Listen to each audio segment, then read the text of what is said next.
नमस्कार दोस्तों, केमिस्ट्री साला चैनल में आपका स्वागत है। आज का मेरा यह video some basic concepts of chemistry part 13 class 11 and sub topic is concentration of solution. So friends, you know the meaning of solution and you also know the meaning of concentration. You have seen in class 11, in class 9. So solution means homogeneous mixture of two or more than two components. ये आपको पता है in term of solute and solvent. The solution is made up of solute and solvent. ठीक है बच्चों, अगर मान लीजिए कि सॉल्ट को आप डिजॉल्व कर लेते हो वाटर में तो आपको एक मिक्सचर मिलता है and that mixture is homogeneous और you can say this is solution of salt and water. ठीक है बच्चों, अब हमें सेकेंड चीज़ क्या समझना है, concentration of solution. So what do you mean by concentration? देखो बच्चों, कभी कभी आप लोग की मम्मी घर में शरबत बनाती होगी, आप पीते हैं। कभी कभी बहुत मीठा होता है, कभी कभी कम मीठा होता है शरबत। तो जो ज़्यादा मीठा है उसको आप कह सकते हो कि इसमें शुगर का कंसंट्रेशन ज़्यादा है, यानी amount of solute is more, तो उसका कंसंट्रेशन ज़्यादा होगा।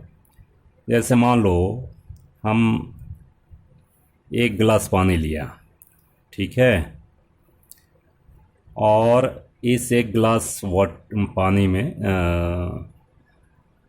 इसमें 1 चम्मच शुगर डाला, 1 टीस्पून शुगर, 1 टीस्पून, और इसमें डाला 2 टीस्पून। ठीक है दोस्तों, तो आप एक चीज़ बताइए कि किसका कंसंट्रेशन ज़्यादा होगा, यानी concentration of sugar is more in glass first,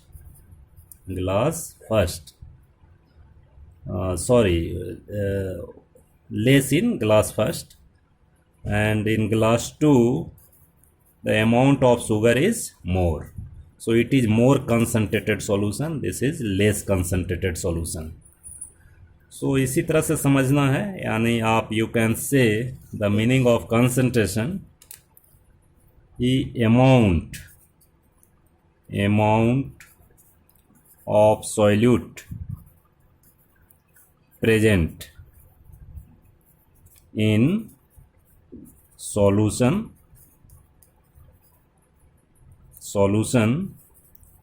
determines the concentration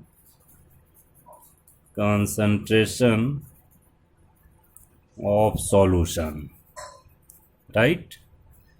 अगर मान लीजिए कि if more amount of solute is dissolved, ऐसा हम लिखते हैं कि if more amount of solute is dissolved, if more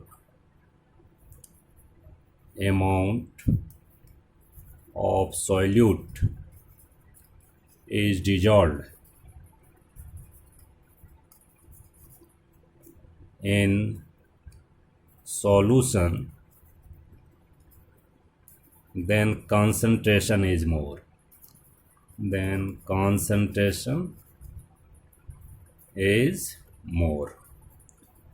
ठीक है दोस्तों, एंड वाइस वर्सा का मीनिंग, अगर कम डालेंगे, अमाउंट कम प्रेजेंट होगा सॉल्यूट का, तो वो लेस कंसंट्रेटेड सॉल्यूशन होगा। आप लैब में देखे होंगे लिखा रहता है dilute solution and concentrated solution. तो डाइल्यूट सॉल्यूशन का मतलब होता है कि concentration of solution is very very less. ठीक है दोस्तों, अब सेकेंड थिंग है कि how can be express the concentration of solution. So topic is expression of concentration, right. तो क्लास 9 में आप पढ़ा होगा नंबर 1 मास परसेंट,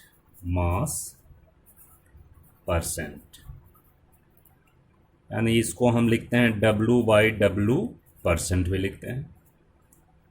ठीक है बच्चों, ये देखो मास परसेंट बहुत ही आसान चीज़ है। ये हाउ मच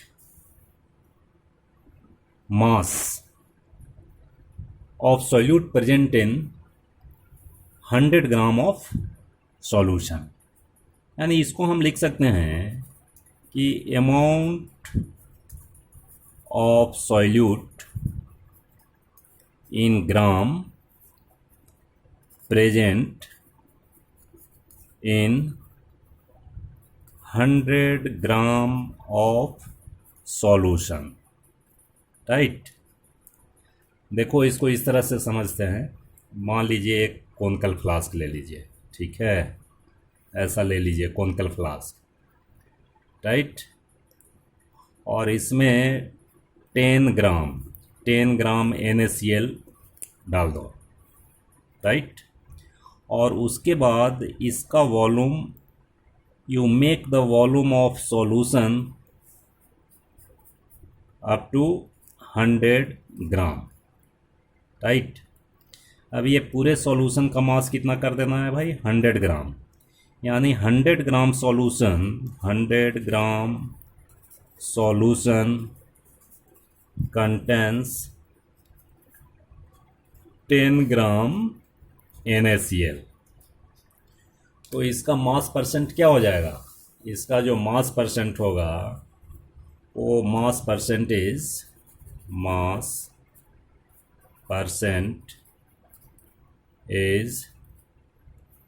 10% W/W हम लिख सकते हैं।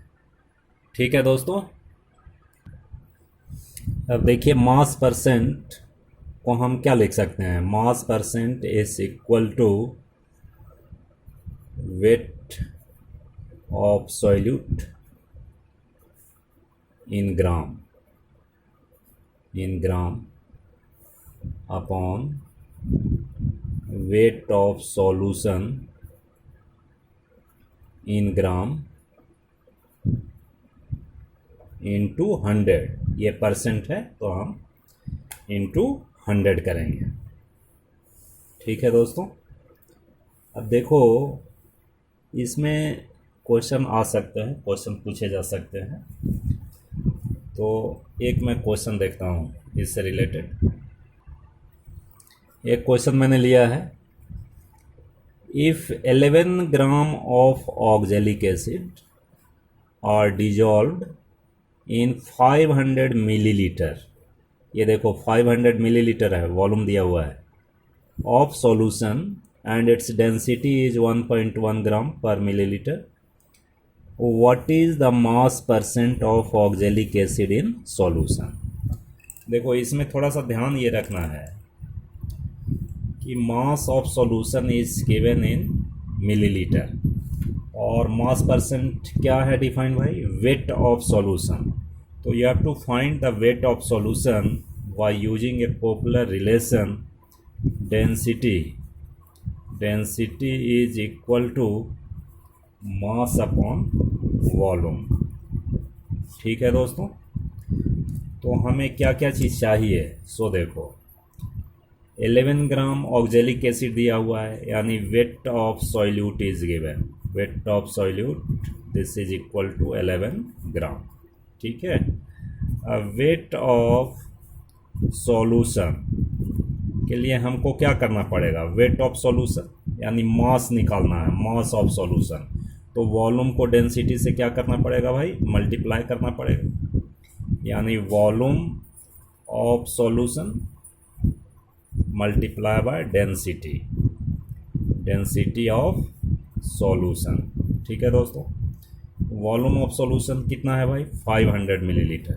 तो 500 millilitre into density is 1.1 this is gram per millilitre, यानी millilitre cancel, and this is equal to 550 gram.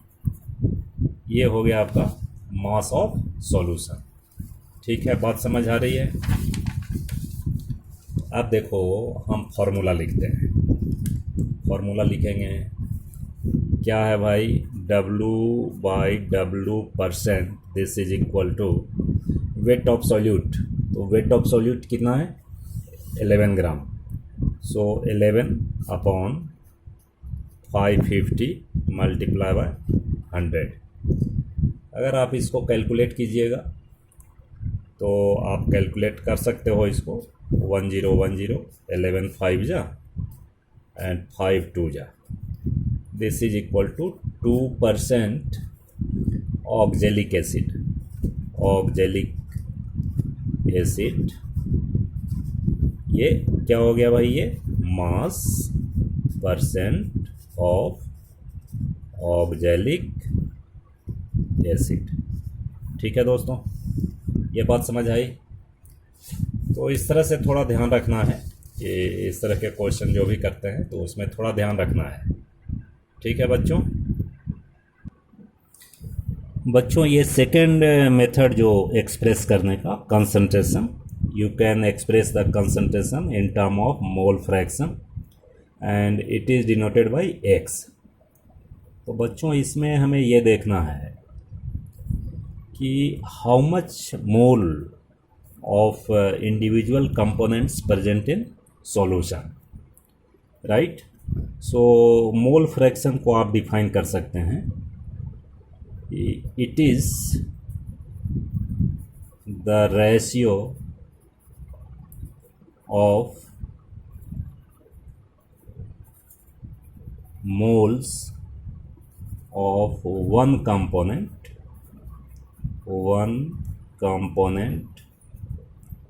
to total moles of all component present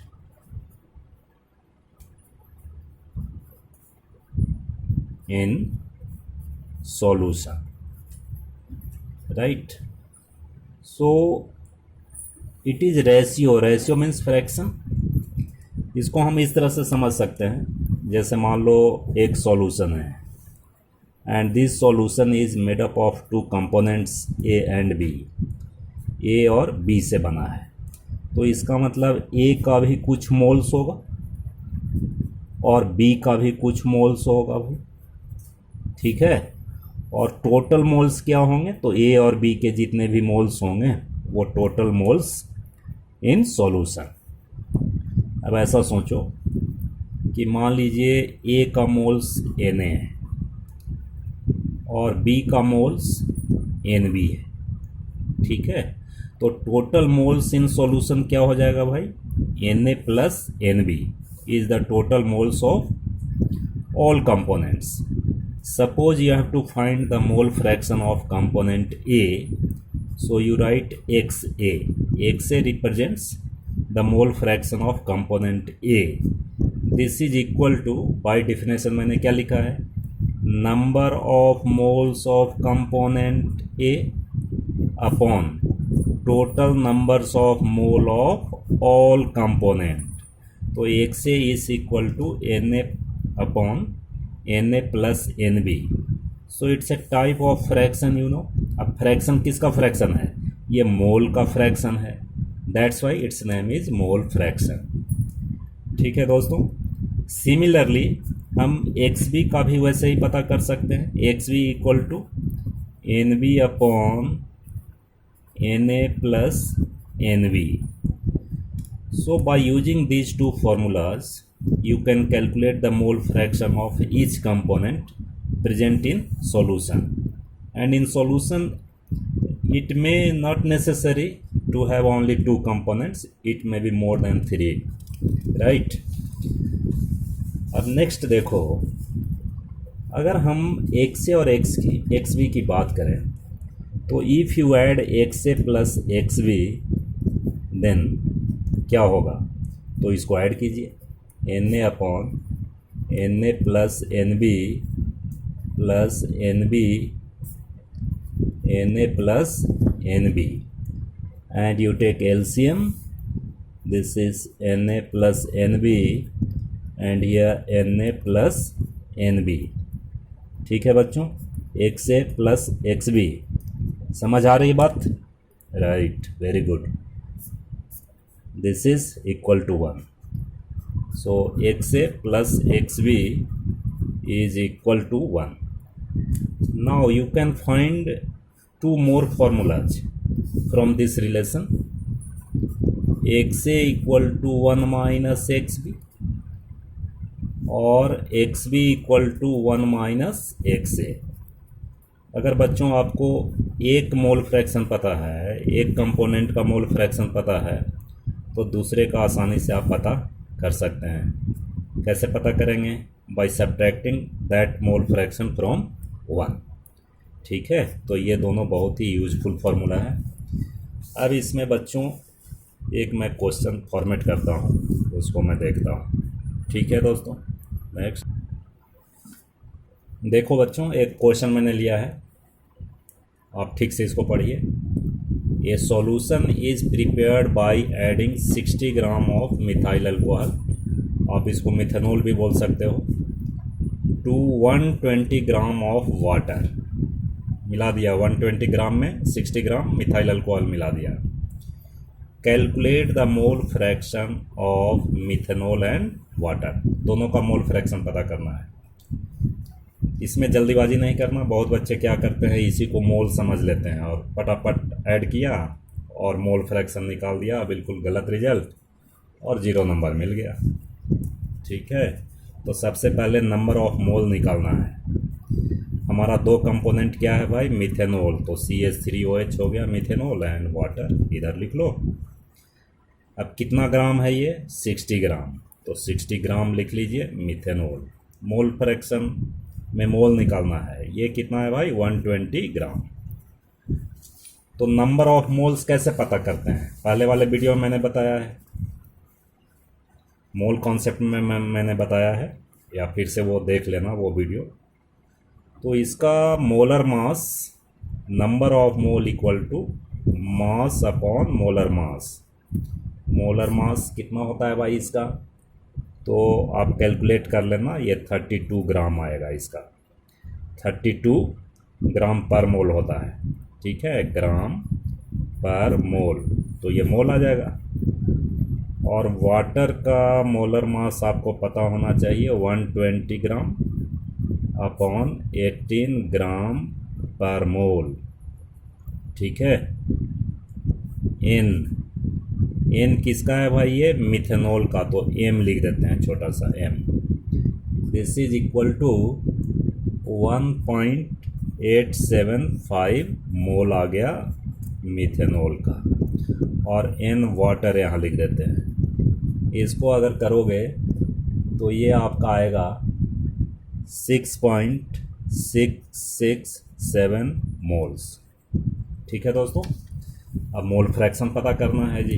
तो मोल फ्रैक्शन एक्स, एम मतलब methanol, क्या लिखोगे, 1.875 number of mole of methanol upon number of mole of methanol plus number of mole of water. So this is equal to, अगर आप इसको calculate कीजिएगा तो calculate करने के बाद जो भी आएगा आपको मिथेनॉल का, हमारे पास तो कैलकुलेटर है, आप कैलकुलेटर यूज मत करना, 220, ये मोल फ्रैक्शन इसका आ गया. और मोल फ्रैक्शन ऑफ वाटर क्या हो जाएगा, mole fraction of water 1 minus कर दीजिए, 1 minus 0.220, this is equal to 0.780. ये मोल फ्रैक्शन मिथेनॉल का हो गया और ये वाटर का हो गया. ठीक है दोस्तों, अगर ये वीडियो आपको अच्छा लगे तो प्लीज़ सब्सक्राइब कीजिए, शेयर कीजिए, लाइक कीजिए, बेल आइकन को दबाना मत भूलिए. मेरी शुभकामना, बहुत पढ़ें, आगे बढ़ें। बहुत बहुत धन्यवाद।